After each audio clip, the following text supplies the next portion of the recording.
मसीह के मधुर नाम में एक बार फिर से आप सबका स्वागत है। और हमने इसके पहले देखा था कि मार्ग में लोगों ने खजूर की डालियां बिछाई थी और प्रभु यीशु मसीह की सेवकाई में एक महत्वपूर्ण जो है पेड़ आया। जब वे यरूशलेम से पहली रात को जो है वापस जो है पहाड़ पे गए और सुबह वहां से लौटे तो उन्हें भूख लगी और एक जो है अंजीर का पेड़ जिसमें फल की आशा की गई थी वो सूखा हुआ मिला। तो प्रभु ने उसे श्राप दिया और वो अंजीर का पेड़ सूख गया। ये अंजीर का पेड़ जो है इज़राइल कलीसिया का प्रतीक है और प्रभु हम में आशा करता है कि फल लगे, लेकिन यदि फल नहीं लगे तो प्रभु ने इसके पहले बताया भी कि जो है वो 3 साल से आया और उसने कहा कि ये पेड़ क्यों जगह रुके हुए, इसमें कोई फल क्यों नहीं लगते, इसलिए इसको काट डाल और इसकी जगह दूसरा लगाए। तो किसान ने कहा कि प्रभु एक वर्ष और यदि फले तो ठीक, नहीं तो आगे को काट डालना। सो हम वो जीवन है जिसमें प्रभु आशा करता है कि हम में वो फल लगे। सो अंजीर का पेड़ जो है उत्पत्ति की पुस्तक में उस अदन के बगीचे में भले बुरे के ज्ञान का वृक्ष और जीवन के पेड़ का वृक्ष, और इसके अलावा तीसरा जो महत्वपूर्ण जो हिस्सा आया है वो अंजीर के पत्तों को जोड़ करके आदम और हवा ने कपड़े बनाए थे जो असफल थे, जो उनकी नग्नता को रोक नहीं पा रहे थे। तो स्वयं परमेश्वर ने उनको चमड़े के वस्त्र पहनाए। और यही बात प्रभु हमसे फिर से कहना चाहते हैं। हमारी असफलताएं, हमारी कोशिशें जो है असफल है, प्रभु के बगैर हम कुछ भी नहीं। और प्रभु हमें फल की भी आशा करता है। और प्रभु आगे कहता है कि मैं दाखलता हूं, तुम डालियां हो। जो डाली मुझ में है और नहीं फलती उसे वो काट डालता है, और जो है उसे वो छांटता है ताकि और फले। सो दोस्तों, हम प्रभु के इस वचन से बहुत सारी बातें जो है जानना चाहते हैं।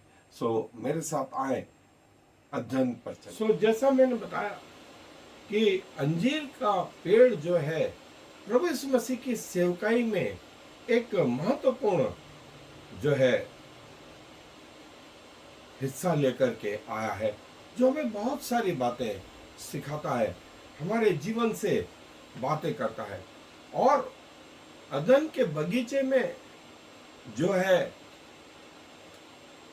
जीवन का पेड़ और भले बुरे के ज्ञान का वृक्ष, जिसे आदम और हवा ने जब खाया तो उनकी आंखें खुल गई और उनको मालूम पड़ा कि वे नग्न हैं। तब उन्होंने अंजीर के पत्ते तोड़ तोड़ के जो है उसके लंगोट बना लिए और उन्होंने पहना।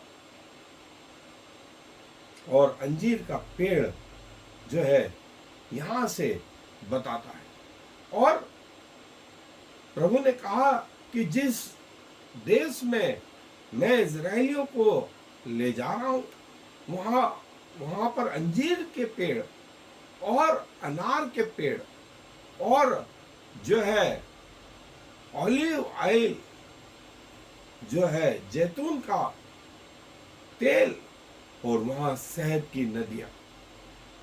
और ये वो चीज थी जिनके बारे में स्वयं परमेश्वर ने कहा। और परमेश्वर ने कहा कि ये तुम्हारे लिए जो है भोजन का काम भी नहीं। सुलेमान राजा ने जो है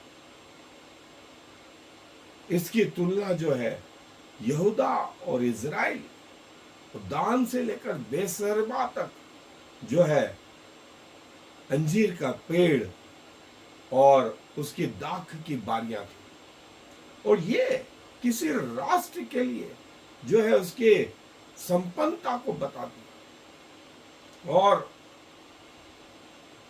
जब हिजकिय्याह नबी ने जो है आशेर के राजा से बलवा किया, तब जो है वो भाग करके अंजीर और दाख के उन स्थानों में चला गया। और नीति वचन में भी जो है कहा गया, नीति वचन में भी कहा गया कि एक जो है अंजीर के पेड़ ने अपने स्वामी से कहा, और जो है यिर्मयाह नबी की पुस्तक में, मिकाया नबी की पुस्तक में जो है इसका वर्णन मिलता है। और मत्ती रचित सुसमाचार, मरकुस और लूका रचित सुसमाचार में भी जो है इस पेड़ का वर्णन और इसके फलों का वर्णन, और प्रभु ने जो है इस अंजीर के पेड़ का दृष्टांत जो है कहा कि फल की आशा करी लेकिन फल नहीं मिले, सो क्यों कर रोके रहे ये जगह। और तब किसान ने निवेदन किया, 1 साल हो, ये फले तो ठीक, नहीं तो काट डालो। 1 साल और मेहनत करूंगा, 1 साल और पानी दूंगा, 1 साल और जो है खाद और इसका बाड़ा सुधारूंगा, इसके पत्थर निकालूंगा, इसकी भूमि को नरम करूंगा। यदि उसके बावजूद नहीं होता है तो फिर काट डाले। और जो है प्रभु जो है ये दृष्टांत कहते हैं, अंजीर का जो फल है वो गर्भवती महिला के जो है पेट से भी जो है समानता रखता है। इसीलिए से फर्टाइल वूम या संतान उत्पत्ति का प्रतीक भी जो है कई जगहों पे माना गया। और प्रभु ने क्यों इस अंजीर के पेड़ को जो है श्राप दिया, क्योंकि ये बाहर से दिखता था लेकिन अंदर से जो है कोई फल नहीं थे। और ये हमारे मसीह जीवन से बात कर कि हमारे बाहरी जीवन जो है वो धोखे वाले,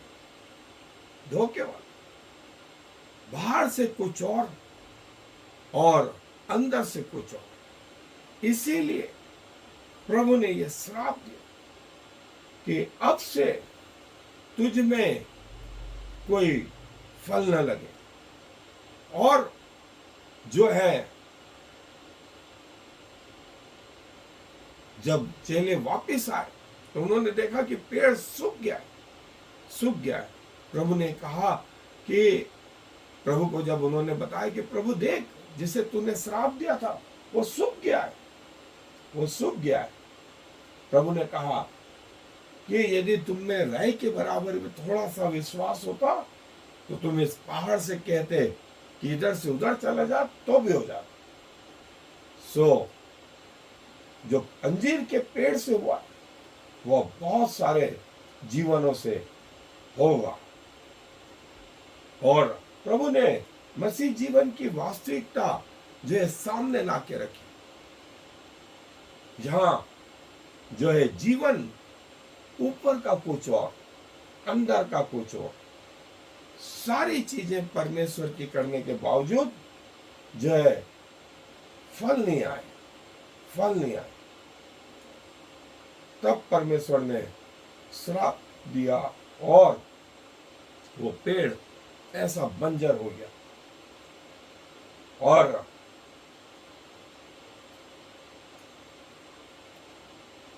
प्रभु जो है अभी भी मौके देते हैं कि हमारे जीवन जो है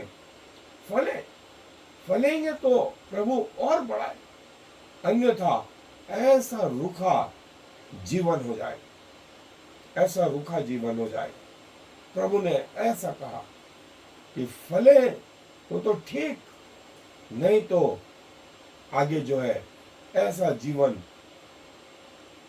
सो यदि प्रभु ने हमें 60 साल 70 साल 50 साल जितना भी दिया, तो प्रभु के सामने हमें इस बात के जवाब तो देना ही है कि हमने पृथ्वी पर प्रभु के लिए कितने फल लाए।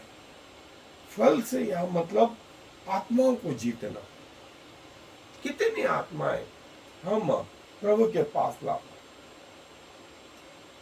कितनी आत्माएं। और प्रभु हमारे जीवन में ये इंटरेस्ट रखता है कि हमारे जीवन के द्वारा जो है परमेश्वर के राज्य में जो है बढ़ोतरी हो। और प्रभु बोलते हैं यशायाह में कि ऐसा क्या करना रह गया जो मैंने तुम्हारे लिए नहीं किया। फिर क्या कारण है कि जब मैं फल ढूंढने आया तो बजाय फल के मुझे कांटे ही कांटे मिले। सो अब मैं क्या करूं, इसको छाटूंगा, इसको काट डालूंगा। और प्रभु इस जो है पेड़ के द्वारा, अंजीर के पेड़ के द्वारा हमारे जीवनों से, आदम हवा के जीवनों से, और जो है ये बात कहते हैं कि यदि तुम भी नहीं फले तो मैं तुम्हें ऐसा निर्जन कर दूं, ऐसा निर्जन कर दूं। सो प्रभु अपने वचन पर आशीष दे और ये हमारे मनों को खोले कि हम जान पाए कि हम इस पृथ्वी पर क्यों हैं और हमारे जीवन से फल लगने वाले हो सके, ताकि जब हम पहुंचे तो प्रभु से कह सके कि प्रभु तूने मुझे 70 साल का, 90 साल का, 100 साल का जीवन दिया, मैंने इतने और तेरे राज्य में लाए। प्रभु जी धन्यवाद देते हैं कि हमने कई बार कोशिशें करी लेकिन वे सब असफल रही। और प्रभु आप हम में इंटरेस्टेड थे कि हमारे जीवन से फल लगे। तो पिताजी हम अपने आप को फिर से आपके समीप लेकर के आते हैं और जीवन जीने का सार हमारे जीवन में प्रभु वास्तविकता हो जाए, कि जब हम आपके पास आए तो कह सके कि प्रभु आपने मुझे 5 तोड़े दिए थे, आपने मुझे 3 तोड़े दिए थे, आपने मुझे 1 तोड़ा दिया था, उससे मैंने 5 और 3 और 1 कमाए।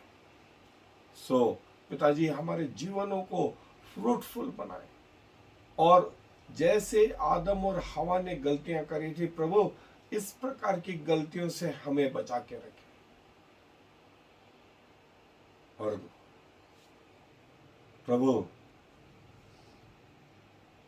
बजाय श्राप के हमारे जीवन में आशीष और आशीष और आशीष है, क्योंकि सारा आदर आपको देते हुए इस विनती को प्रभु यीशु मसीह के नाम से मांग लेते हैं। आमीन। और फिर Shema Yisrael Yahweh Eloheinu Yahweh Echad. Hear, O Israel, the Lord is our God, the Lord alone.